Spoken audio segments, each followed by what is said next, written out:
Metallica is one of the greatest metal bands to ever walk the earth. They are the most successful and best-selling metal band, even outselling and outplaying legendary giants such as Iron Maiden or Judas Priest. They are the kings of thrash metal and arguably the most important and influential band within the thrash metal genre. They are still going strong, but their greatest and most important era was the 80s, because 80s Metallica was on a whole nother level, thrashing and causing hell on earth like no other band.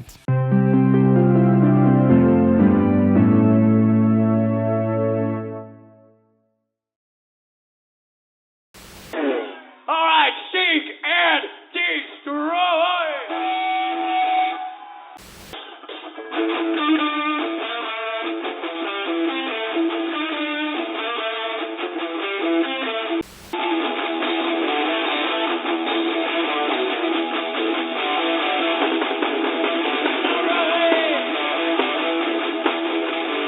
The 80s had a lot of great music, but the rock and roll and metal genres especially were booming, and I'd call it the height of rock and roll. When Metallica arrived at the scene, no one expected them to become as big as they did and influence the genre as much, not to mention create an entire new subgenre. They were wild, constantly causing chaos, drinking more than they could handle, and playing like wild demons.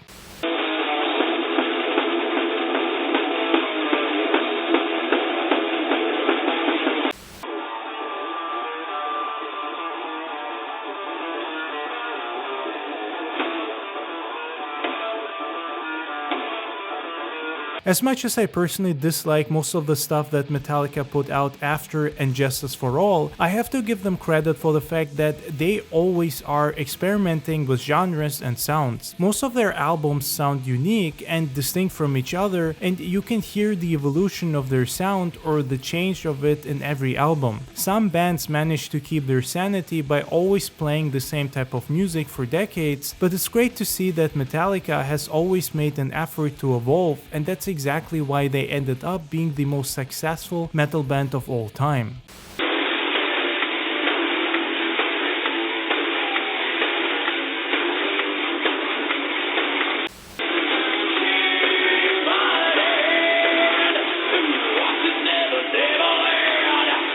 '80s Metallica managed to get so good and popular because they were trying to create something new, something mind-blowing and shocking. Kill 'Em All is one of the greatest metal albums of all time, and I'd honestly argue that it's even better than Ride the Lightning or Master of Puppets, even though I love both of those a lot. But Kill 'Em All has a certain raw sound that is different from anything else they have put out. This album, in my mind, is the beginning of thrash metal, the way we know it now. Obviously, thrash has roots that are older than Metallica, and there were other bands that influenced the genre a lot,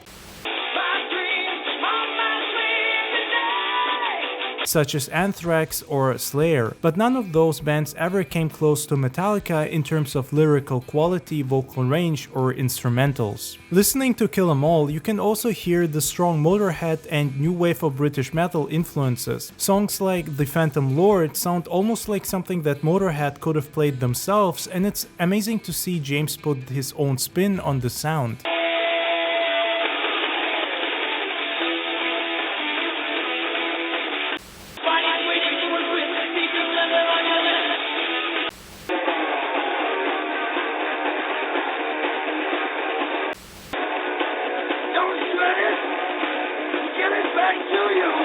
It's interesting how Metallica's first demo, before it turned into Kill 'Em All, sounded closer to Judas Priest or Iron Maiden rather than what it ended up being. James Hetfield's voice was much higher, cleaner, and nowhere near as rough or iconic as it would later sound. To me, that's also what defines their original signature sound, which was all about simple but fast riffs. It's also one of those things that made them feel much more relatable. A lot of metal bands at the time, and even today, have the tendency to create overly complex songs that feel more like the band members are trying to show off rather than make something that will keep living rent-free in your head long after you heard it.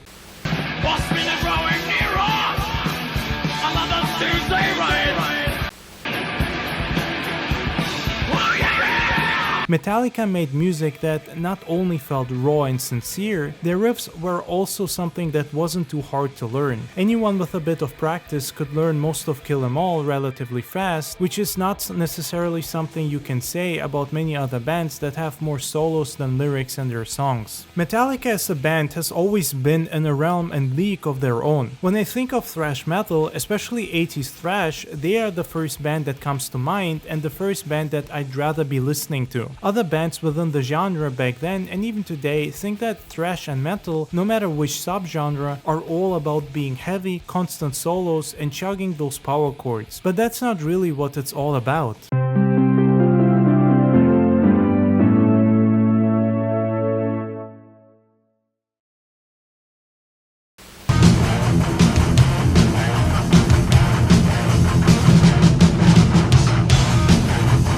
As much as thrash was a reaction to hair metal, trying to be more serious and grounded, back in the 80s, thrash and hair metal had more in common than they'd admit, and I know that saying something like this will sound like heresy even today. But the truth of the matter is that Metallica back in the 80s was all about making innovative, original and experimental music. Their lyrics were definitely much more serious and mature than the average hair metal song, but they also never forgot how to have fun and didn't take themselves too seriously. Worse. Drink? Yeah, do you have any tea? Tea? Yeah. Sure. Good for the day after, morning after. Check that out. Is right coffee there. okay? What? Coffee okay? Yeah, no, just get me a beer.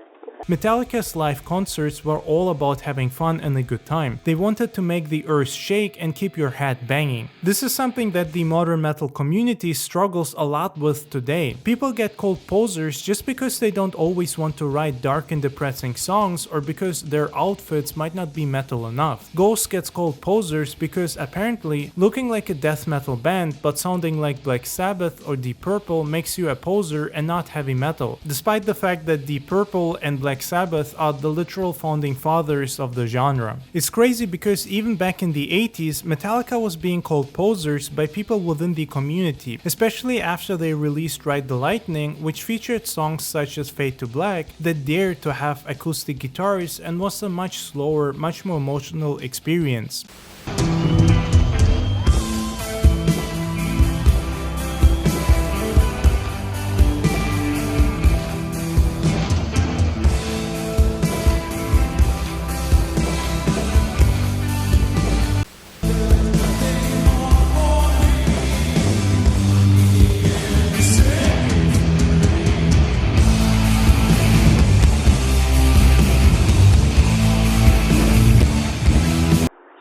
Hardcore metal fans and they say, quote, Metallica have sold out.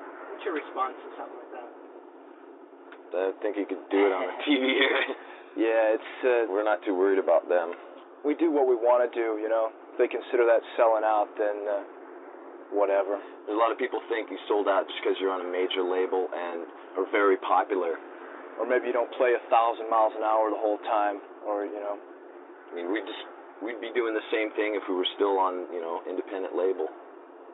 I personally can't wrap my head around anyone who would have seen Metallica perform songs such as Seek and Destroy or The Four Horsemen live and then turn around and call them posers or sellouts because some of their songs have an emotional and more mellow melody and sound. It's this gatekeeping that is harming the community and destroying it. It's the main reason why rock and metal have mostly disappeared from mainstream music, and we honestly deserve it when 50 or 60-year-old bands keep receiving music awards every year for playing the same music, while new bands and singers get sidelined, ignored, or insulted for trying to change the genre, be it in terms of sound or values. The metal community has forgotten that metal used to be a genre that was constantly evolving and changing, and this counts for most other rock genres as well. They're just stuck in a cycle of doing the same thing over and over. I mean, just look at most heavy metal festivals and the bands headlining them. Most of them are ancient as hell, long past their prime, with people only wanting to see them due to nostalgia. nostalgia. Metallica will always be one of the most legendary and iconic bands because they created a sound that had never been heard before. They made metal faster, heavier, louder, thrashier, and much more raw. It's crazy watching live footage of Metallica from the 80s when these guys were still kids and teenagers, hammering away on their guitars like wild metal demons, putting even more experienced musicians at the time to shame. I mean, James literally still had a face full of acne, and I doubt anyone at the time ever thought that these guys would end up being one of the heaviest and most influential bands in metal history. Metallica will forever be the masters of heavy metal puppets.